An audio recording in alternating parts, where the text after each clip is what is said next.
Before you start, I think this is going to be your last, I mean, obviously you can come down anytime and address us, but in your official capacity, this is going to be probably your final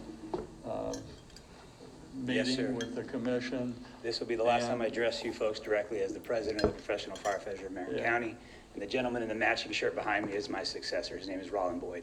Well, I just want to tell you personally, from my standpoint, I've enjoyed working with you. It started when I was running for office, and I think you've done a good job representing the firemen. So, Thank you, Commissioner. I haven't spoken yet, though, so you might. Well, yeah, I wanted to say it before whatever you said. So. Yes, sir. So the Daniel Garcia, 2930 Southeast 47th Terrace. I did address the commission in October 18th. And so I'm going to recap some of that, but as you're aware, we do have, Marion County Fire Rescue does have a major staffing and retention issue, which is costing the taxpayer millions of dollars annually in excessive overtime costs and the loss on investment that we sustain from our high employee turnover. Just to recap quickly what I discussed last time I was here, is not including any of the overtime budget amendments. The county last fiscal year 22, spent $3.8 million above the original budget for overtime. And that number, it's an accurate number, came from your numbers. We also spent roughly $1 million in direct loss on investment in fiscal year 22 for the 70 employees that we lost to separation, most of which were resignations. That $4.8 million could have been invested directly to the employees of Marion County Fire Rescue, and that's what I spoke to you about last time I was here. Currently, fiscal year 23, we are 4 pay periods in, 8 weeks into the fiscal year. We currently have, as of October 24th, 84 vacancies in Marion County Fire Rescue. We've had 11 resignations since the last time I addressed the board, and 11 resignations with the investment that we put into them equates to roughly $165,000 in loss on investment. The budget that you approved for fiscal year 23 for the overtime cost for Marion County Fire Rescue is $6.4 million. 4 pay periods in, we're projected to exceed that by $3.5 million come next year, October of next year. So again, my stance, our stance is that we should reallocate that money that we're spending, that we're wasting on overtime and loss on investment directly to the most valuable fire rescue employees we can have, which are those who are currently working here today. Or it can be business as usual in Marion County Fire Rescue and not necessarily address it directly through an investment in the employees.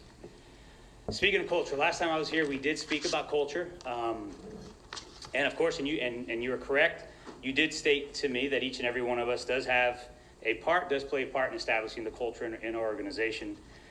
So you're correct on that note. I did want to highlight how the culture of the Marion County Board of County Commissioners specifically is interpreted by us in the field.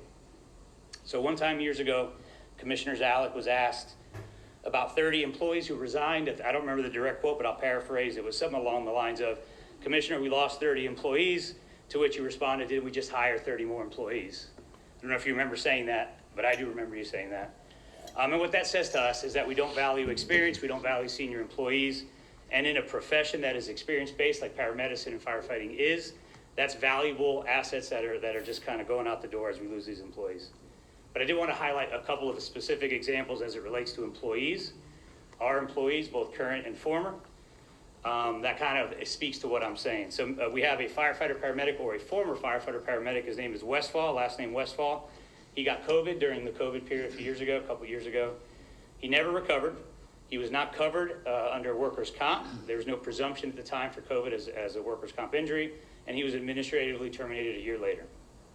Similarly, at the exact same time in Jacksonville Fire Rescue, there was a firefighter who worked for them named Lieutenant Mario Moya, who also got COVID. He ultimately died from it. He was fully covered under workers' comp, and he was granted line of duty death benefits from his organization, from his county. In our department, we had another incident where we had an employee, Lieutenant Stevens. He contracted hepatitis B from transporting a hepatitis B patient from an area in Marion County that had a known Hep B outbreak. The Department of Health, the local health department, was aware. We do have presumption in the books in Florida. For first responders in Hep B, it is presumed that if you get Hep B, you got it while engaged in your duties. As a first responder, the county did deny his workers' comp claim and we had to initiate legal action. Ultimately, the county did approve his workers' comp claim after we initiated legal. We have a recent retiree. He's not a recent retiree, but he has a recent issue. Phil Shin. He retired here a handful of years ago as a lieutenant. He is the first and current or former Marion County Fire Rescue employee to apply for the new Florida firefighter cancer benefit because he was just recently diagnosed with cancer. It is terminable, his cancer, although it is treatable. He was denied by the county, even though the county is statutorily required to approve benefits in the case of this employee in his specific situation. So he has, through us, initiated legal action, and we'll see how that road kind of where it ends. We also have a recent injury, a training injury. I think you guys may have been made aware of it. We had a firefighter who was training. Yes, sir. You need me to go? No, I'll be quick. Just kind of wrap up. I was told to slow down when I speak.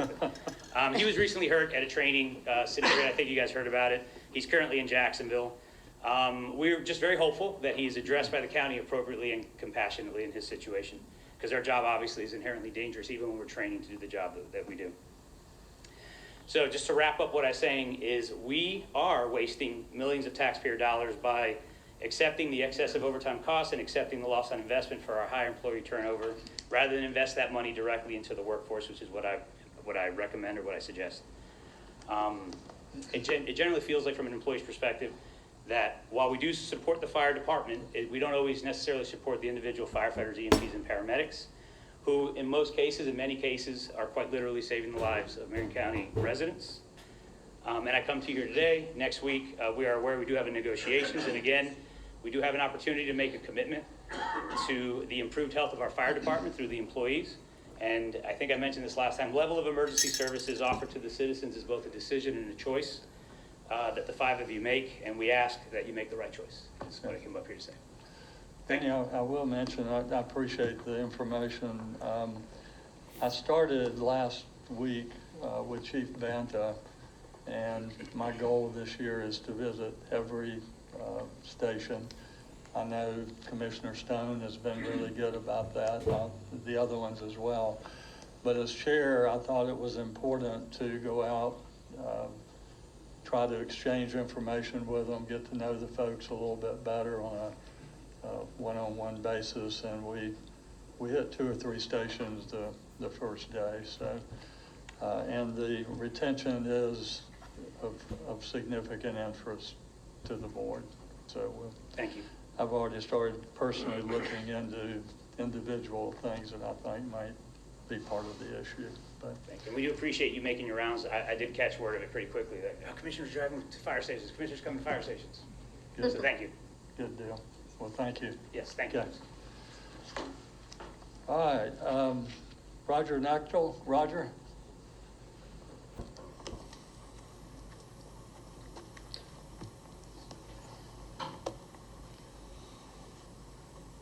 Roger, you know the drill better than I do.